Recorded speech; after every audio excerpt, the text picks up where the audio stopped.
शिमला में शदीद बर्फबारी हो रही है। शहर की अहम सड़कों के अलावा म्युनिसिपल कॉर्पोरेशन की तमाम राब्ता सड़कें भी बंद हैं। हर तरफ बर्फ ही बर्फ नजर आ रही है। दरख्त, घरों, बिजली के तारों और गाड़ियों पर बर्फ की मोटी तह जमा हो गई है। एक तरफ तो सैयाह बर्फबारी का लुत्फ उठा रहे हैं, तो वहीं दूसरी तरफ सड़क बंद हो जाने की वजह से सैयाहों को मुश्किलात का सामना भी करना पड़ रहा है।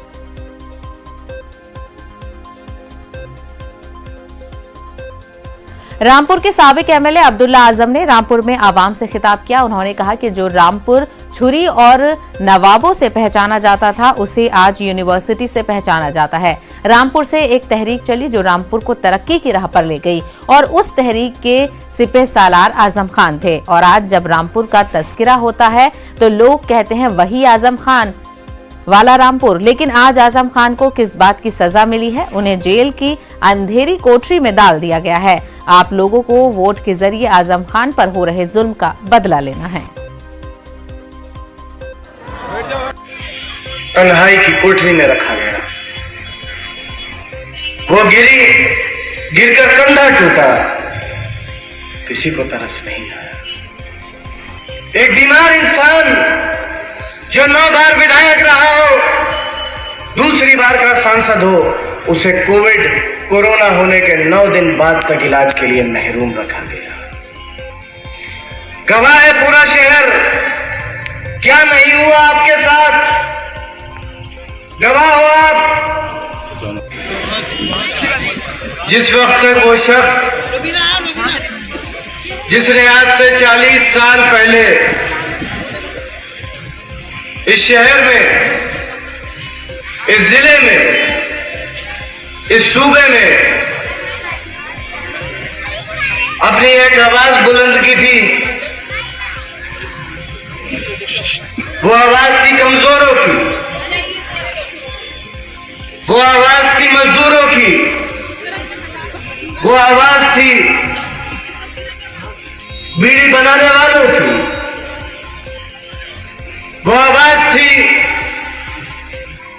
कार चौक का काम करने वालों की, रिक्शा वालों की। और वो आवाज बहुत कमजोर थी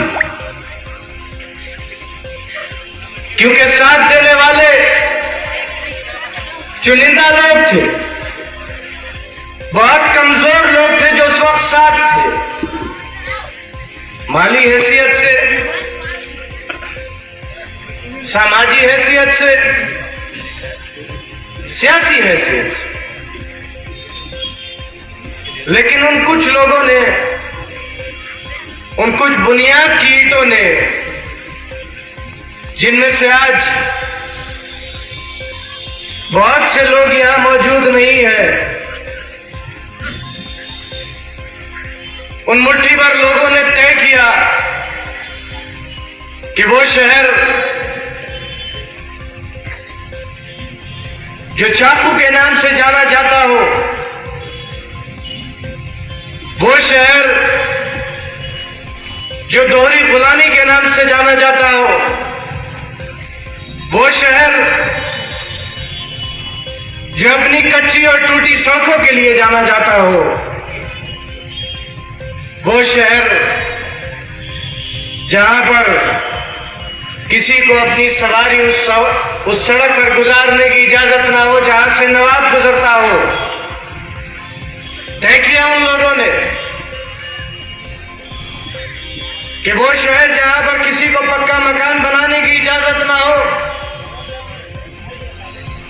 किसी को न